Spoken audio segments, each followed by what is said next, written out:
Hello again, my name's Gabe Zolna. Well, I just read a rather interesting and somewhat confusing article. It's posted on thehill.com. I'll attach the link, you won't have to look for it. But the title is, Obama will travel to Saudi Arabia for King Abdullah's funeral. This comes as a total surprise for a whole lot of reasons.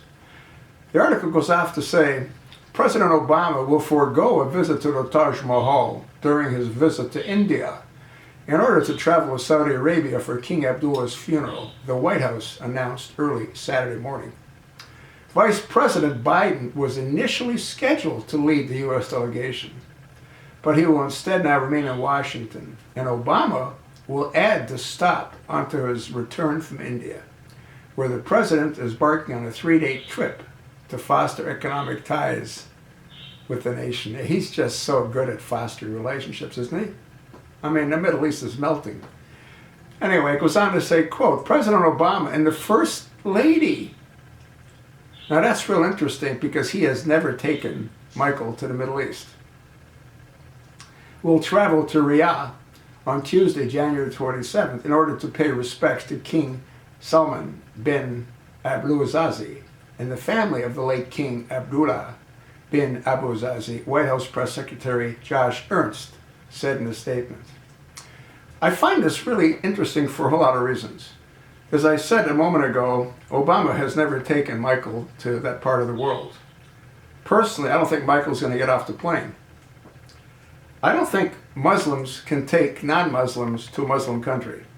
Now, I'm not certain of that, but I recall reading that among all the other documents and emails and letters that I've viewed.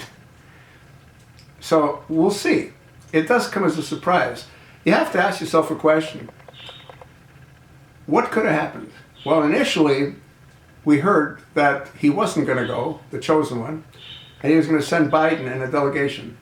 Something happened to cause him to change. Could the Saudis have told him that they're not going to try to capture him because he goes against Sharia law with his sexual preferences? I don't know. Again, I don't see Michael getting off the airplane. Now, if he does, that'll really surprise the heck out of me. Even Obama going there, he must have been given some assurances that they're not going to try to keep him there and punish him based on Sharia law.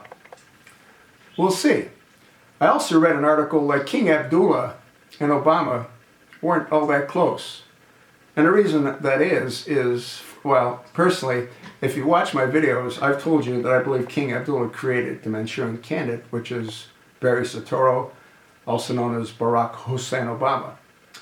And what happened was, over the success that the chosen one has had as far as remaining as president for a second term, he believes that he is bigger and better than anyone.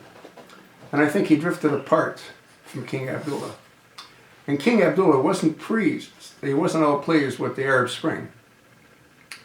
No, the previous president, what was his name? Mubarak. He was an ally of America as well as Saudi Arabia. And Obama just cut him adrift. And there are other issues that I think surfaced between the two of them. One being, again, that Obama no longer gave the loyalty that he should have given to King Abdullah for having put Obama in the position that he's in. So they weren't close. That might explain why he wasn't going to go initially. But then I also believe there was tremendous pressure put on him to go. I mean, after all, when Mandela died, he flew to South Africa pretty much overnight. So it isn't that he doesn't go where he wants to go. He just doesn't go where he doesn't want to go. And again, in this case, I believe he was pressured into it. We'll see if Michael gets off the plane. I don't think Michael will. Do you? I'll attach the link. You won't have to look for it.